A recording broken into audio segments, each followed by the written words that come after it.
Hello and welcome to another series, another episode of What Pilots Don't Tell You. Today we're going to look at airspeed versus ground speed, which is a continuation of the last episode, but this time in relation to landing and takeoff with an aircraft, of course. So birds do this. Have you watched birds land? Have you watched them take off?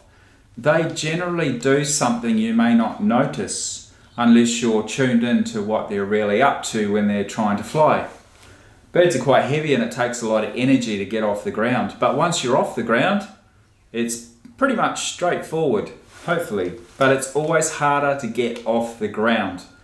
And landing, if you land incorrectly with relation to the wind, things can get pretty messy as well, and there's reasons for that which I'll now explain. So put your hats on and let's get thinking. So here we go. So let's assume we've got a runway that's facing into wind, or if you look at the other way, with the wind.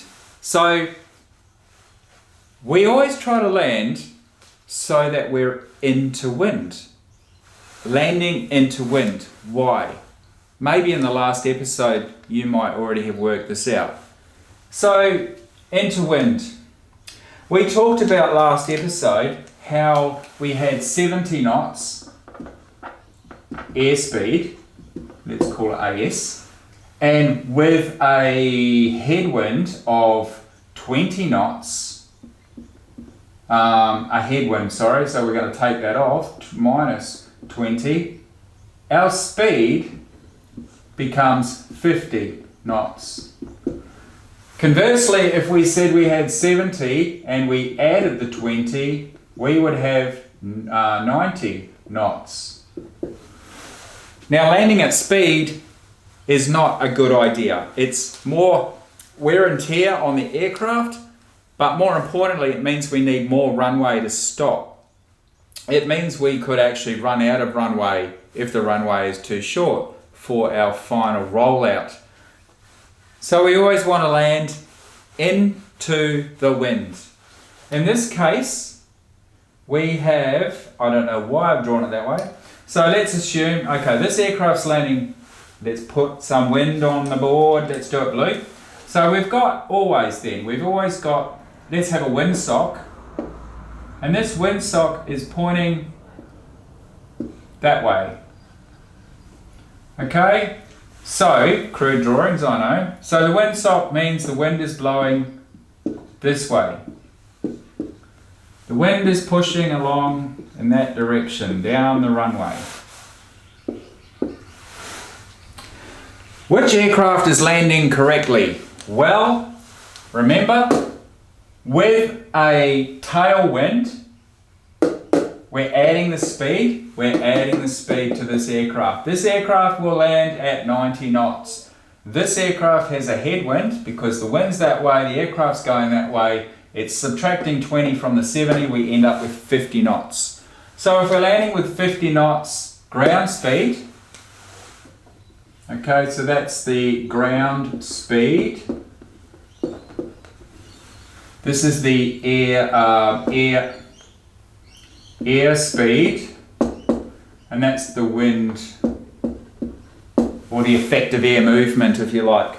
So if we're landing into wind, our ground speed becomes 50 knots, and that's why we do that. Okay, what about taking off? Why do we take off into wind? Alright, so take off into wind means again we use less runway. Why? Because we don't need to travel as quickly along the ground to get airborne and off the runway, off the ground. Because while we're sitting still in the aircraft, we might already have a 20 knot, let's call this 20 knots, just easy numbers. It's quite strong actually, but 20 knots, we've already got 20 knots of wind. We're sitting still on the runway, we're already doing 20 knots. Well, the wing thinks it is. We only need another 30 knots, we need a total, let's say we need a total of 70 knots for an aircraft to get off the ground. We're already doing 20, we only need to do 50 knot ground speed to get airborne. Now, microlights actually don't need that much speed at all, but I'm using an example here. 20 knots is all we need, plus 50 knots ground speed equals airspeed of 70 knots, we're airborne. Now going the other way, of course, we're going to need 90 knots. We're going to need a lot of airspeed. Now there's another problem with this as well. Typically, as you go higher up in the atmosphere, as you take off, this airspeed increases. Okay, so we might have 20, we might have 25, and we might have 30 knots up here. That's okay, but when we come into land, if we're coming in with a tailwind, if we're coming in with a headwind, that's something to remember. We can talk about that in another episode about wind shear and wind gradients and why that is important to be aware of when we're landing an aircraft. But today you can understand now why we land into wind, because it's a slower ground speed. We have a slower contact speed with the runway. It's less stress on the airframe, and we don't need as much runway to be able to stop, because we're stopping from a ground speed of 50 knots instead of 90 knots. Even if you take these small numbers, if you're only doing, say, if I take real numbers for my aircraft, stall 36 knots, and we say, let's plug in 5 knot wind, okay? 5. We have a headwind with a headwind situation and a tailwind situation. With a headwind situation, we'll have a ground speed of 29. With a tailwind, we'll have 41 ground speed.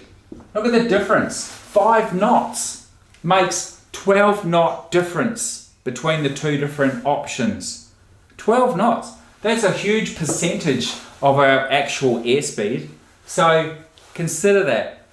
I was going to tell you as well, in the last episode I said let's look at hot air balloons. Well, what do hot air balloons do with wind, in the wind? So let's consider, we've got a hot air balloon. Let's draw a beautiful hot air balloon. There's the basket. There's the attachments. Oh, I didn't think that was too bad. And then we've got the balloon. Now, I asked a friend of mine the other day, what happens when a hot air balloon is travelling along? It's got, say, 5 knots. 5 knots of wind pushing it along. Here's the ground. How fast is the air balloon moving across the ground, the hot air balloon? It's 5 knots. It's in the air, it's moving with the wind. If we hung a flag off here, and we had a flag, I don't know, let's draw some dots and whatever. What's the flag going to do when the hot air balloon's blowing? If the wind's blowing this way, is the flag going to blow out like that? No, it's not. Think about it. The hot air balloon is moving with the wind. It is in the wind, like the clouds were in the previous episode. And therefore, the hot air balloon is going to be in a packet of air that, relative to the balloon, is not moving. This balloon is hanging limp. It's not doing anything. Work that out, have a think about it. Hope you enjoyed this episode. Stay tuned for more. We've got plenty more coming. And if you like this one, give it a thumbs up. Hope it was informative for you. Until next time, stay safe. Bye for now.